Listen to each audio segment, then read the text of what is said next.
Hai Cinephile.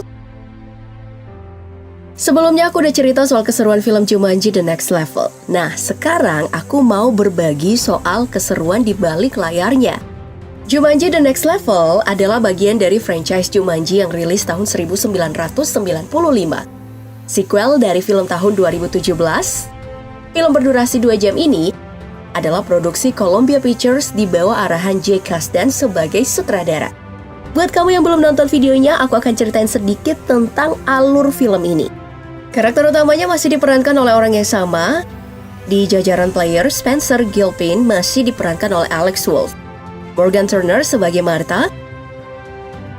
Darius Blaine jadi Anthony Fritz, dan karakter favoritku Bethany Walker masih dimainkan oleh Madison Iseman. Dan Alex masih diperankan oleh Colin Hanks.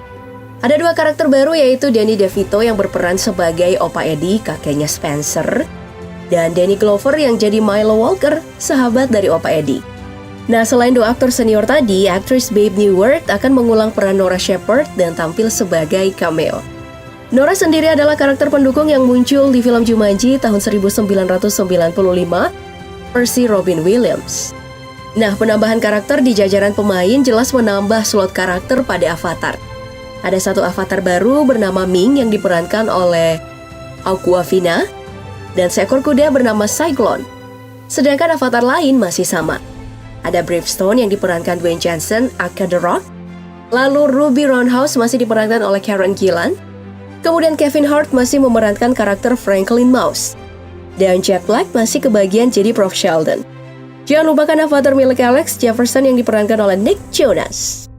Nah, plot Jumanji The Next Level mengambil latar 2 tahun setelah Welcome to the Jungle. Ceritanya masih tentang para karakter yang terjebak dalam game namun dengan perubahan formasi pada avatar. Aturan permainannya pun masih sama. Para player harus menamatkan seluruh skenario agar bisa kembali ke dunia nyata. Juga ada karakter non-player yang memandu dan memulangkan mereka nantinya. Dan tentu saja ada beberapa perbedaan. Formasi avatar beberapa karakter dalam Jumanji Welcome to the Jungle mengalami perubahan. Penyebabnya adalah kerusakan konsol game. Ya, meskipun begitu, menjelang akhir cerita, para karakter akan kembali ke avatarnya masing-masing kok. Para player juga harus menghadapi musuh yang berbeda. Jurgen the Brutal. Ini karakter yang agak kontroversial sih.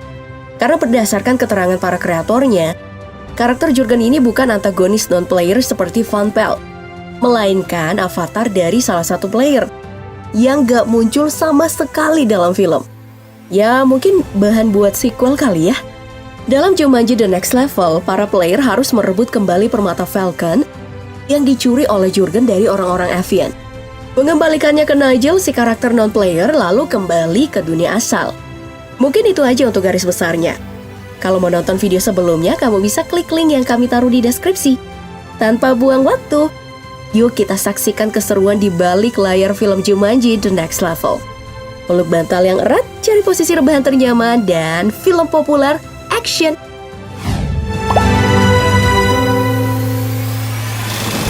Saat memasuki Jumanji, ada adegan ketika para player berada di sebuah hutan.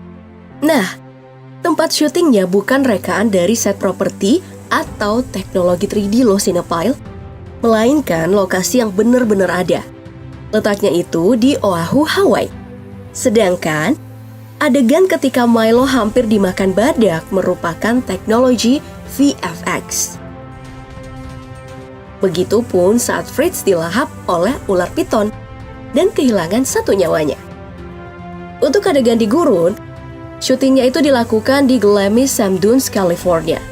Lokasi ini adalah gurun buatan yang merupakan area rekreasi dan juga pernah jadi lokasi syutingnya Star Wars Return of Jedi di tahun 1983. Namun, untuk beberapa adegan seperti datangnya kawanan burung unta dibuat menggunakan CGI ya. Sementara mobil yang jungkir balik, produksinya itu menggunakan teknologi blue screen. Tentu aja ada tambahan VFX sebagai polesannya.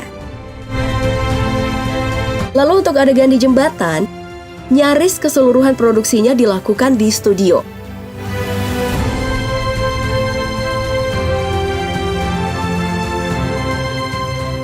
Kecuali nih bagian yang butuh pencahayaan natural seperti yang satu ini. Teknisnya tidak jauh berbeda dengan adegan lain. Ada penggunaan VFX dan CGI lagi seperti biasa. Dan tentu aja, kunci kesuksesan kebanyakan film masa kini ya blue screen. Dressed in blue screen. There's no world in which I do this and then just cut to me screaming. Sedangkan latar karts yang menjulang di sekitar jembatan menggunakan panorama Zhangjiajie, kawasan pegunungan di Cina yang juga jadi footage utama di film Avatar.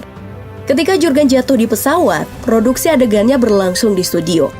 Iya bener, lagi-lagi menggunakan blue screen. Namun jangan salah, area pegunungan bersalju yang menjadi lokasi syuting bener-bener ada loh. Tepatnya di Fort Rest Mountain, Kanada. Eits, jangan di stop dulu videonya. Selain keseruan proses produksi, aku masih mau berbagi soal aktivitas salah satu pemain. Dia adalah aktor kawakan Jack Black yang berbagi aktivitasnya selama syuting Jumanji dalam seri vlog di kanal YouTube-nya. Doi ini ya harus sampai memangkas dan mewarnai janggut untuk menyesuaikan karakternya dengan persona Avatar Josh Sheldon. Jack Black harus rajin bina jasmani juga untuk beraksi beberapa adegan laga. Film ini sebenarnya menerima banyak kritikan, terutama nih pada beberapa adegan dan elemen yang dianggap hanya reproduksi dari beberapa franchise Jumanji sebelumnya. Mulai dari kemunculan kuda Nil saat para player memasuki permainan, karakter non-player Nigel yang hanya berganti kendaraan dari mobil ke pesawat. Lalu, akhir cerita yang entah kenapa selalu punya hubungan dengan batu permata. Hingga ide soal binatang dari Jumanji yang memasuki kota. Seperti di prequel produksi tahun 1995.